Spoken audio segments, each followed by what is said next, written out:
Yeah, 1 2 1 2. Hey yo, AC. 1 2 1 2. Mic check. Hey, can y'all hear me out there?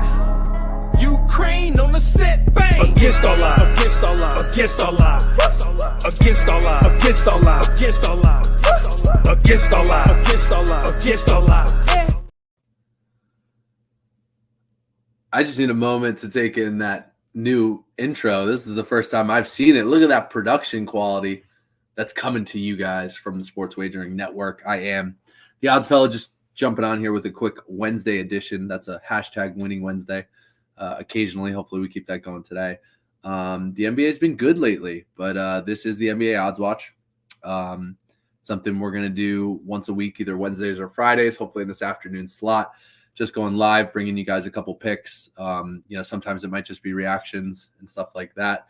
A little bit on the futures market. Obviously, that's tightening up anyway because we are so close here down the stretch of the NBA season. But things are tightening up. You still have a lot of teams bunched together in the NBA standings. A lot of teams, especially in the conference, fighting for playoff seeding and playoff races. I'm really interested just from a fan standpoint to watch the West unfold. You had so many teams that shook up their teams and made some trades and some splashes on the Western Conference side of things. That's the Suns, the Mavs, the Clippers, the Lakers, Nuggets, Grizzlies. Some of those stayed pat, obviously with some smaller moves there. But, again, just looking at this thing, the fifth seed at 34-32 is the Mavs.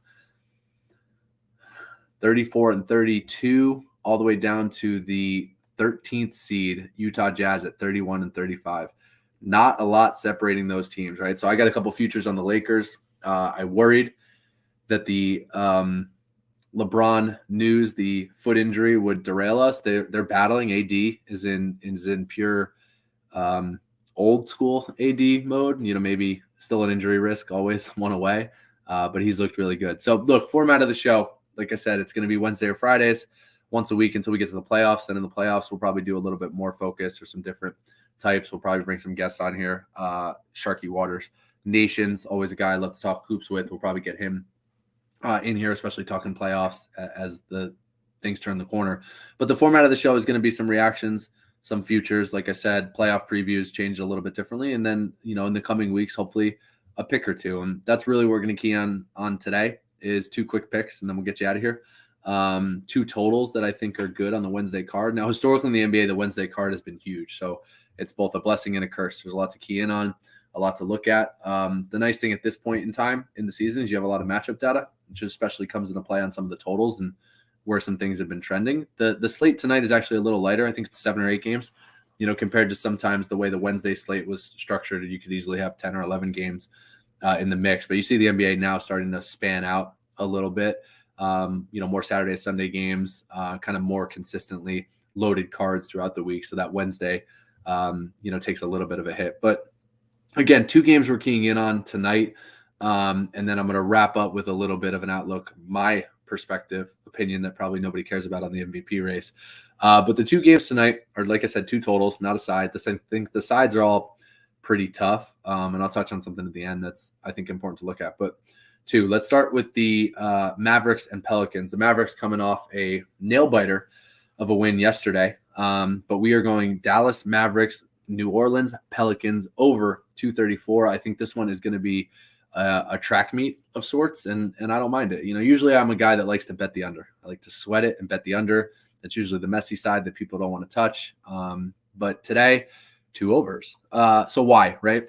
One thing I'm really looking at totals is just, not only how these teams play stylistically, which is obviously important, but also to see what Vegas and some of the line setting is doing. So if you look at these matchups, right, Dallas and the Pelicans have played each other 4 times. The first one way back on October 25th, seems like a long time ago. The Pelicans won 113-111. That was 224 on a 218.5. So they slightly went over. Then you come back and Vegas tries to adjust this thing down on January 7th to 222.5. They go way over at 244, 127-117 victory for the Mavs. But, both of those to me are a little bit polluted. It's nice to see what's happening, but obviously you had a different makeup of that Dallas team. Even the February 2nd matchup, which I think is really the key here of what's happening. 111, 106, 217 total points. A Dallas Mavericks victory again, 111, 106 on February 2nd. The closing line was 223.5.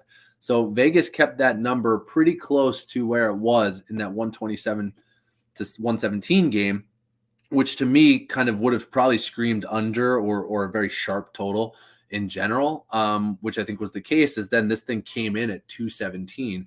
But now you flip back around and you get a line that's opened around 233. It's steamed up to 234. I've seen some 234 and a half, so hopefully you can still get the 234.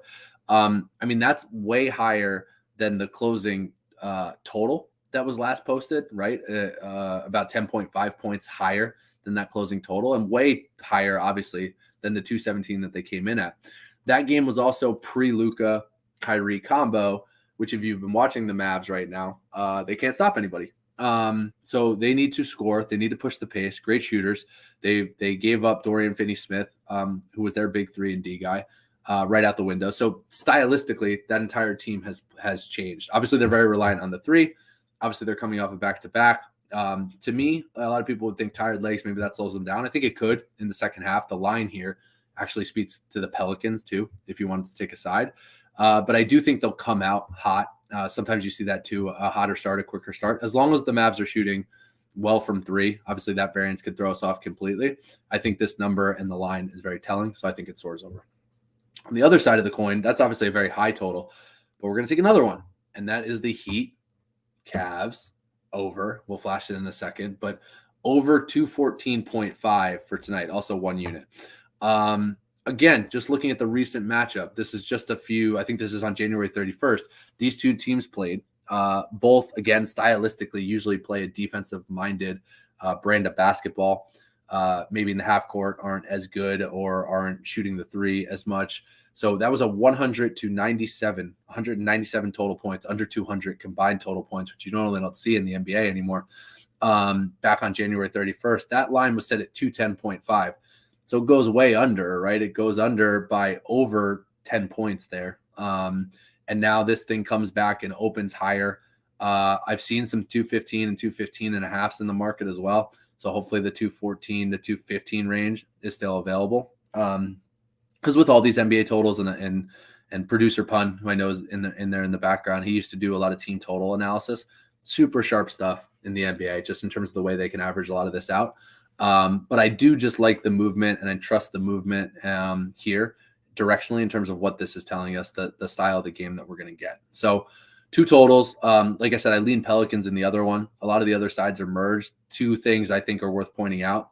I believe it's this game with the Cavs and the Heat, and then maybe one other where these teams are about to play a back-to-back with each other. So you could get some good zigzags coming up. I think the other one was the Hawks and the Wizards. Yeah, so they play tonight, the 8th, and then a couple of these teams play again on Friday, the 10th. That's going to be a cool spot to look at on Friday. I'll post some of these on Twitter just to get that wraparound effect on what did Vegas and the odds makers change with the spreads and the totals. The revenge factor of the spot. It's tough to beat a team 2 games in a row, but you can tell a lot just by looking at again what the lines makers are doing with some of these odds. So that's the 2 plays tonight. They're right there. Thank you to producer Pun for dropping those in. 2 totals. We're going high. We're going fast. Hopefully the pace and the shooting variance gods work in our favor tonight. The only other thing I want to touch on, keep my 10-minute promise here, is the NBA futures. I don't have necessarily a big dog in the fight, but I do have some money on, of course, not the favorite. The Joker is favored in the MVP race and has been trending that way for a couple weeks now.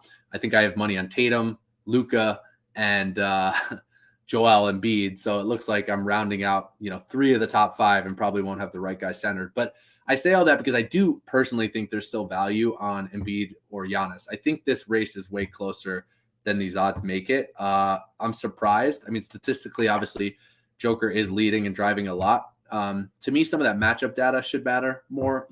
What Embiid did to Joker, I think on a nationally televised game. I think Jokic is getting the benefit of where the Nuggets are in the seeding, plus where he is statistically. But, now they're big numbers, right? I think you can find some plus 500s and some plus 600s out there for Embiid and Giannis. And I just think this thing is going to be way closer as we wrap up the season here. So a minus 450 favorite is not who I would recommend voting, but maybe if you're in a spot where you need to hedge or it's another little sprinkle, to me, I think Tatum and Luka and LeBron and AD have fallen out of it, and the odds reflect that. But to me, Embiid and Giannis are still within striking distance. Maybe I'm biased because I'm trying to get that Embiid ticket cashed. But that's it for today's show. 2 plays, 2 totals, 2 overs. We'll keep it consistent. You guys enjoy a winning Wednesday, and we'll be back soon with more NBA action. Cheers all.